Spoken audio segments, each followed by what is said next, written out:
Então, o que nós vamos fazer hoje é criar dois gráficos e juntar esses gráficos numa figura só. Então, a primeira parte é importar um conjunto de dados. Para fazer isso, você vai importar. Se esses dados estão em formato texto simples e num arquivo só, você vai importar single ASCII2 e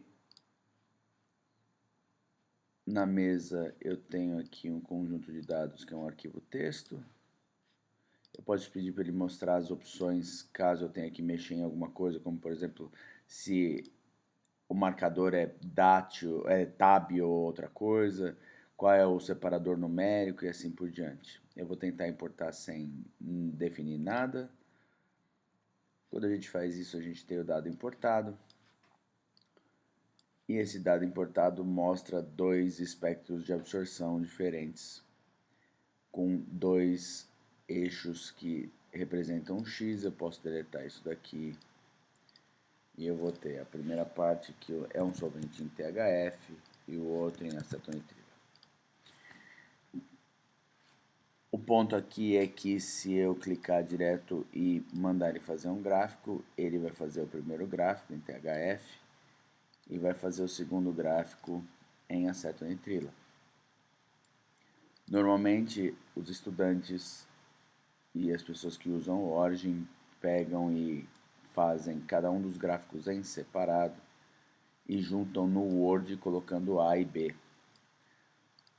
O que a gente pode fazer, no entanto, é vir aqui em gráfico, e no gráfico a gente tem uma ferramenta que se chama Merge Graph Window,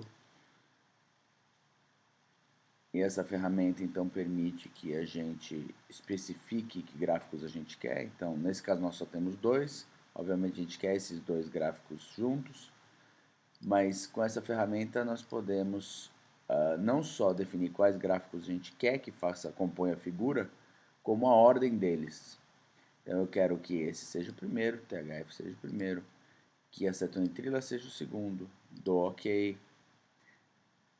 Aí eu quero que sejam duas linhas e uma coluna. Eu poderia, se eu quisesse, fazer uma linha e duas colunas. Se eu quiser que fique exatamente da mesma forma que o gráfico original, ou seja, quadradinho, eu mando ele manter o aspecto.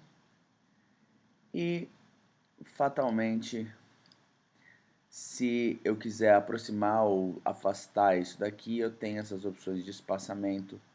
Então, se eu quero o gráfico mais afastado um do outro, eu posso colocar aqui, muito mais afastado, ou eu posso colocar mais juntinho, ou eu posso colocar grudado um no outro se eu quiser. Nesse caso eu vou colocar 5, deixar bem separado. Quando você dá OK, então agora você tem uma figura onde os dois gráficos já estão perfeitamente alinhados, você continua tendo domínio total sobre a escala dos gráficos independentemente, sobre as características de cada um dos gráficos, mas você também tem uma figura única que você pode colar no Word sem nenhum problema. Além disso, você pode centralizar qualquer coisa nesse gráfico, desde que você selecione, e você pode então alterar da forma como você quiser esses itens que pertencem a cada um dos gráficos. Isso é bastante importante, porque às vezes você tem um monte de legenda e você quer que fique tudo centralizado. Nesse caso você consegue fazer tudo ao mesmo tempo. Além disso, se você quiser, você pode vir aqui na ferramenta de texto, colocar que esse é o gráfico A, vir na ferramenta de texto novamente, colocar que este é o gráfico B, alinhar esses dois A e B, e você não precisa se preocupar em ficar colocando quadradinho no Word para fazer isso funcionar. Então é isso. Façam gráficos bem bonitos.